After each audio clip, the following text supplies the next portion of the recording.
Good morning students. हम अपने पिछले लेक्चर में बात कर रहे थे संसाधनों की परिभाषाओं और वर्गीकरण के बारे में। इसी टॉपिक को आज हम आगे बढ़ाएंगे और आज हम बात करेंगे जिमरमैन महोदय जो हुए हैं उन्होंने संसाधनों का जो वर्गीकरण प्रस्तुत किया उसके बारे में। तो जिमरमैन ने संसाधनों को विभिन्न आधारों पर वर्गीकृत किया है, जैसे कि उत्पत्ति और विकास के अनुसार, नव्यकरणीयता के आधार पर, उन्होंने पदार्थों की उपयोगिता और संभाव्यता के आधार पर आदि विभिन्न आधारों पर उन्होंने संसाधनों का वर्गीकरण प्रस्तुत किया है। तो सबसे पहले हम बात करते हैं पदार्थ की उपयोगिता तथा संभाव्यता के आधार पे। इस आधार पर जिमरमैन ने 4 वर्गों में संसाधनों को बांटा है। पहला है प्रयुक्त संसाधन। प्रयुक्त संसाधन से तात्पर्य है कि वो तत्व, गुण या स्थिति जो मनुष्य के लिए उपयोगी तो है किंतु उसका उपयोग अभी नहीं किया जा रहा, यानी कि वो मनुष्य के लिए उपयोगी तो साबित होंगे, मनुष्य के लिए उपयोगी है किंतु आज की तारीख में उनका प्रयोग जो है वो नहीं किया जा रहा, वो आते हैं प्रयुक्त संसाधन में। प्रयोजनीय वह तत्व जिसे वर्तमान ज्ञान और तकनीकी के आधार पर निकट भविष्य में भी उपयोग में नहीं लाया जा सकता, यानी कि आज की जो मनुष्य के तकनीकी ज्ञान और प्राविधिक ज्ञान है उसके आधार पर भी इन तत्वों को, संसाधनों को भविष्य में भी मनुष्य के लिए उपयोग में नहीं लाया जा सकता। तीसरे प्रकार के आते हैं संभाव्य संसाधन, तीसरे वर्ग में। इसमें वे तत्व या पदार्थ शामिल है जिनका उपयोग निकट भविष्य में किया जा सकता है, यानी कि आज तो इनका प्रयोग नहीं किया जा रहा लेकिन भविष्य में इनका प्रयोग जो है वो किया जा सकता है।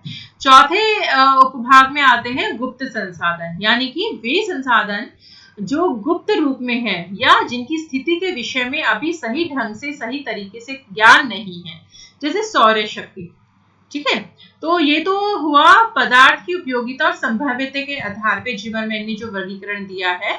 अब अगर हम देखें धरातल पर संसाधन उपलब्धता के आधार पे जिमरमैन ने जो संसाधनों का वर्गीकरण किया है, तो इसमें पहला उपभाग उन्होंने बताया है सर्वत्र उपलब्ध संसाधन, यानी कि जो संसाधन सभी जगह पे समान मात्रा में उपलब्ध है, जैसे कि वायु, सूर्य, जल, वायु, सूर्य प्रकाश आदि। ठीक है, तो वायु जो है वो सर्वत्र समान मात्रा में उपलब्ध है।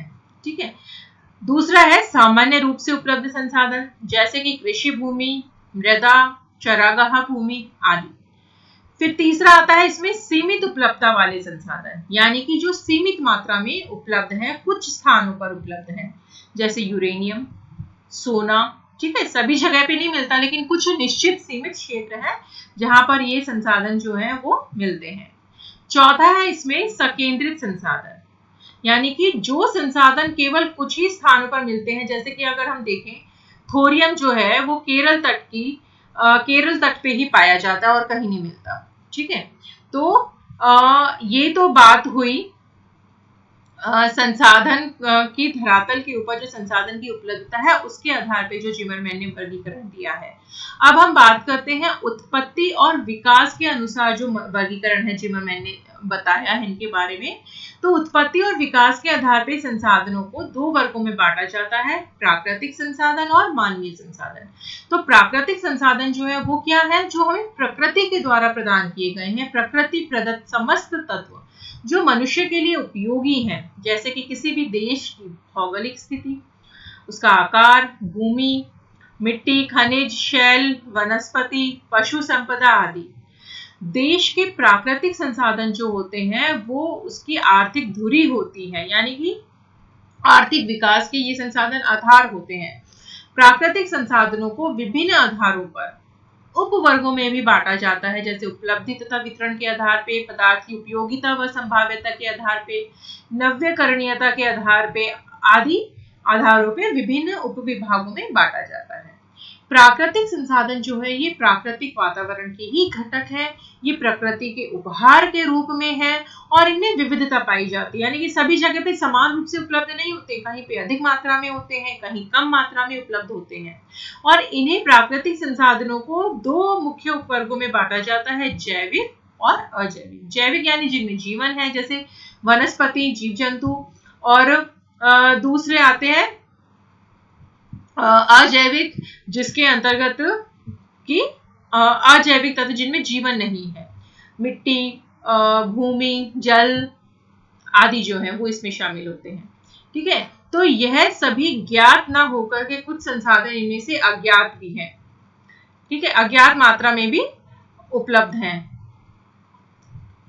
तो अब हम देखें कि कुछ संसाधन जो है वो समाप्य हैं, कुछ संसाधन प्रकृति में बिना मानवीय अनुक्रिया के स्वतः ही निष्क्रिय रहते हैं। इसके बाद मानवीय संसाधन जो है, मानव संसाधन जो है उसके अंतर्गत आते हैं संस्कृति का निर्माता मनुष्य जो है वो स्वयं एक बहुत ही शक्तिशाली संसाधन है, जो प्राकृतिक तत्वों को अपने ज्ञान और अपने कौशल, अपने सामर्थ्य के विकास के द्वारा वो उन संसाधन के रूप में प्राकृतिक तत्वों का उपयोग करता है, और वह संसाधनों का निर्माता भी है और उपभोक्ता भी है। यानी कि मनुष्य जो है वो स्वयं भी संसाधन है और वो विभिन्न तत्वों को अपने ज्ञान द्वारा उपयोग करके उनको संसाधन भी बनाता है, तो वो संसाधन का निर्माता भी है और उपभोक्ता भी। वो उन संसाधनों का, जिसे उसने प्राकृतिक तत्वों को उसने संसाधन का रूप दिया, उन संसाधनों का उपयोग कौन करता है? वो भी मनुष्य ही करता है। तो इसलिए कहा जाता है कि मनुष्य जो है वो संसाधनों का निर्माता भी है और उपभोक्ता भी है। जो एक भौगोलिक कारक व संसाधन के रूप में भी है। किसी निश्चित क्षेत्र में रहने वाला मानव यानी कि जनसंख्या, उसकी शारीरिक मानसिक क्षमता, उसका स्वास्थ्य, उसके जनसंख्या के सामाजिक, आर्थिक, सांस्कृतिक, राजनीतिक संगठन, उसके वैज्ञानिक तकनीकी स्थिति, ये सब जो है वो मानव संसाधन के अंतर्गत शामिल होते हैं। अब मनुष्य का ज्ञान जो है वो ही सबसे बड़ा संसाधन है, क्योंकि वही किसी भी तत्व को मनुष्य के लिए उपयोगी बनाता है। ठीक है, अगर हम देखें विश्व के विकसित देश जो है, जैसे USA, great Britain, Canada, France, Australia, Germany, Russia आदि, तो वो देश जो है वो आर्थिक रूप से समृद्ध है और विकसित है, और ये संभव हुआ है उनके तकनीकी विकास के आधार पे। और वहां पे तकनीकी विकास भी अधिक हुआ, वहां पूंजी की उपलब्धता भी अधिक है, और उनका आर्थिक जीवन और जो आर्थिक विकास है वो भी उच्च स्तर का है।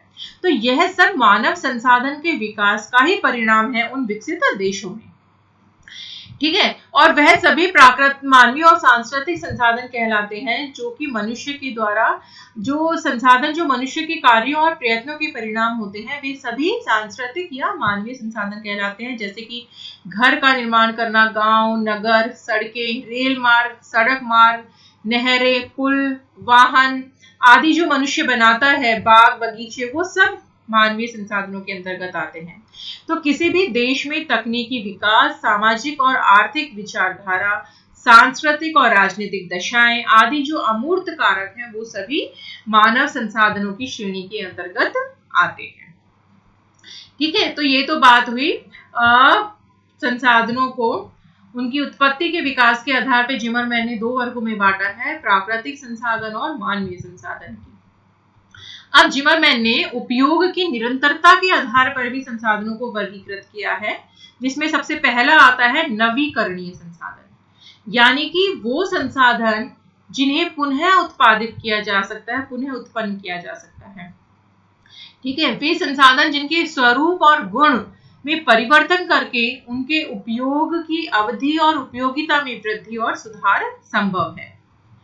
ठीक है, इसको 2 वर्गों में बांटा जाता है नवीकरणीय संसाधनों को। एक है परिवर्तनीय संसाधन और दूसरा है पुनर्प्रयोजनीय संसाधन।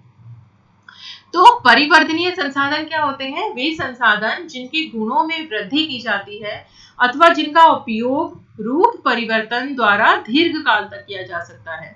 ठीक है, ये जो संसाधन होते हैं वो सुधार के बाद अधिक टिकाऊ, संपोषणीय होते हैं और उनमें सुधार योग्य होते हैं। वो नवीन शोध तथा उन्नत प्रौद्योगिकी का सावधानी पूर्वक प्रयोग करने से ऐसे संसाधनों को अधिक समय तक प्रयोजनीय बनाए रखा जा सकता है, उनके गुणों में वृद्धि की जा सकती है। जैसे कि वन संसाधन, मिट्टी संसाधन, मिट्टी में अगर उन्नत खाद का प्रयोग किया जाए, जैविक खाद का प्रयोग किया जाए, तो उसको अधिक समय तक उत्पादक और उपजाऊ बनाए रखा जा सकता है।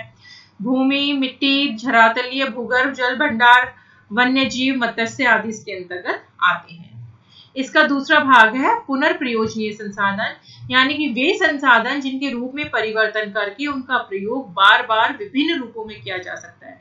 इसमें मुख्य रूप से जो धात्विक खनिज होते हैं वो शामिल होते हैं, जैसे कि लोहा, तांबा, सोना, चांदी, जस्ता। इनका क्या होता है, इनको गला करके इनका रूप परिवर्तित करके इनको बार बार प्रयोग में लिया जा सकता है। ठीक है। दूसरे आते हैं अनवीकरणीय संसाधन, यानी कि वे संसाधन जिनका एक बार दोहन करने के बाद इनकी पुनः पूर्ति नहीं की जा सकती, इन्हें पुनः प्राप्त नहीं किया जा सकता, ये समाप्त हो जाते हैं, इसलिए इन्हें समाप्य संसाधन भी कहते हैं। ठीक है। ये सीमित मात्रा में उपलब्ध है और इनके निर्माण की अवधि भी बहुत लंबी होती है, जैसे कि कोयला, पेट्रोल, प्राकृतिक गैस, यूरेनियम, थोरियम, बॉक्साइट, तांबा आदि। अंतिम आते हैं इसमें सनातन संसाधन। सनातन संसाधन से तात्पर्य है कि वे संसाधन जो मनुष्य के द्वारा उपयोग करने से या मनुष्य के प्रभाव से समाप्त होने वाले नहीं है। ठीक है, वे सदैव बने रहेंगे, जैसे सौर ऊर्जा, महासागरीय जल, स्थानीय जलवायु, पवने आदि जो है वो इसके अंतर्गत आती हैं।